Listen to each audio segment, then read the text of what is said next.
প্রকৃত মুক্তিযোদ্ধাদের তালিকা যাচাই বাছাই ও সঠিক ইতিহাস সংরক্ষণে সিদ্ধান্ত নেওয়া হয়েছে।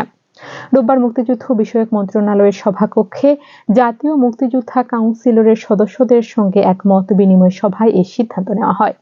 সভায় প্রকৃত মুক্তিযোদ্ধাদের তালিকা যাচাই বাছাই এবং সঠিক ইতিহাস সংরক্ষণে বিভিন্ন গুরুত্বপূর্ণ সিদ্ধান্ত গৃহীত হয় বলে জানানো হয়। সভায় মুক্তিযুদ্ধ বিষয়ক মন্ত্রী হাফিজ উদ্দিন আহমেদ বলেন, মহান মুক্তিযুদ্ধই দেশের স্বাধীনতার মূল ভিত্তি। মুক্তিযুদ্ধের সঙ্গে অন্যান্য আন্দোলন সংগ্রামকে এক করে দেখা ঠিক হবে না। মুক্তিযুদ্ধের চেতনার রাজনৈতিক অপব্যবহার নিয়ে উদ্বেগ প্রকাশ করে মন্ত্রী বলেন, দীর্ঘদিন ধরে মুক্তিযুদ্ধের ইতিহাস এবং চেতনার এত বেশি অপব্যবহার হয়েছে যে এর ফলে তরুণ প্রজন্ম সঠিক ইতিহাস জানা থেকে বঞ্চিত হয়েছে।